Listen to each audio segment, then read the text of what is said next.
obviously something the president's been focusing on. He did not consult NATO before the war began, and it's a defensive alliance, obviously, that doesn't traditionally engage in the Middle East preemptively. Why is it fair for the president to expect NATO allies to help now after the fact?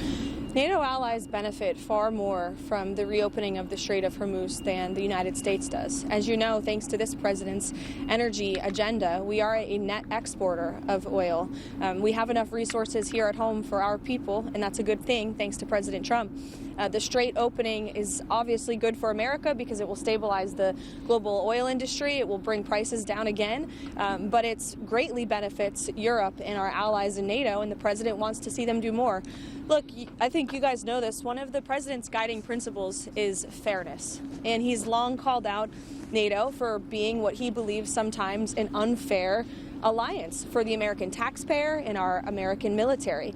You look at the billions of dollars we spend housing U.S. troops on the soil of our NATO ally countries. That's a benefit to them because it serves as a deterrent from our adversaries around the world. If you look at our unfair trade deals with many of our NATO allies, the president and his trade team have obviously worked to rectify those new trade deals with the UK, with the EU.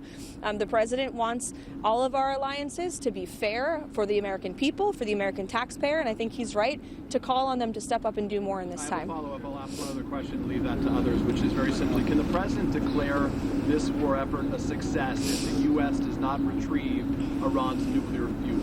Look, that's something the president has refused to comment on. It's an option on the table for him, but I'm not going to comment on it or take it off the table. We've defined the objectives of Operation Epic Fury very clearly, which is, of course, to wipe out Iran's ballistic missile arsenal, which we have been very successful in doing. We've achieved dominance over the skies of Iran, to annihilate their navy, which we have done. According to CENTCOM this morning, I received the updated numbers. More than 120 naval vessels are at the bottom of the sea because of our United States Armed Forces. That's a great thing for the American people. That's a great thing for our allies in the region, and of course to ensure that yes, Iran cannot permanently cannot possess a nuclear weapon is something this president has long said for decades. But I'm not going to forecast or remove any future options off the table. Would they still have the ability to produce a nuclear weapon or no? Look, again, we're in a place right now where we're ensuring that Iran can no longer threaten the United States of America, and the United States military is doing a tremendous job at achieving these objectives. Karoline, is Tulsi Gabbard's job in jeopardy right now, given the Joe Kent stuff? Not to my knowledge. I haven't heard the president say that, nor have I heard him say that. So obviously that's a question for him, but I haven't heard him to say that at all. And can you give us an update on what you're hearing from the Chinese about when this trip might be rescheduled?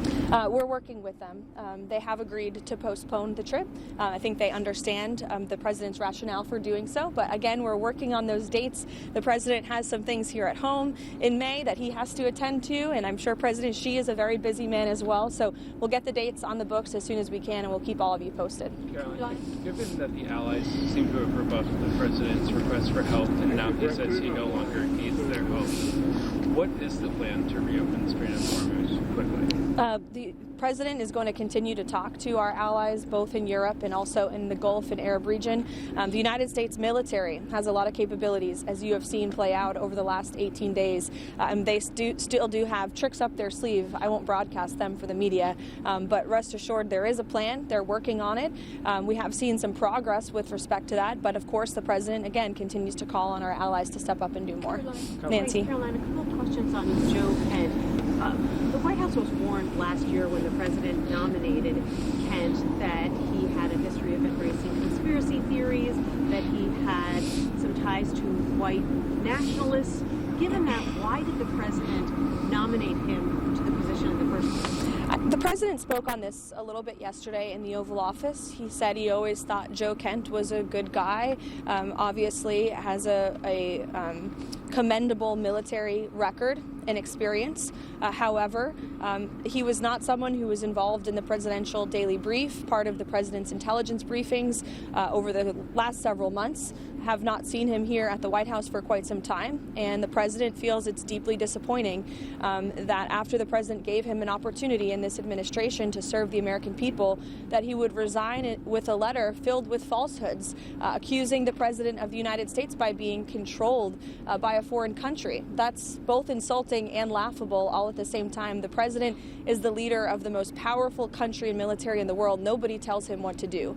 He makes decisions based on what's in the best interest of this country. Sorry, the president said yesterday that he always thought Kent was weak on security. Why would he name someone to run the counterterrorism center who he thought was weak on security? Again, I just told you, the president gave Joe Kent a chance. He thought he was a good guy with good military experience, and unfortunately, he proved he was not up for the job. And we don't want somebody leading the counterterrorism task force who cannot agree that the #1 state sponsor of terror in this world did not pose a threat to the United States. That's what another falsehood he said in his letter of resignation, which is just unequivocally false. It's backed by intelligence. It's backed by the fact that Iran was building ballistic missiles at a rapid rate to build a shield of immunity so they could build a nuclear bomb. And it's backed by the fact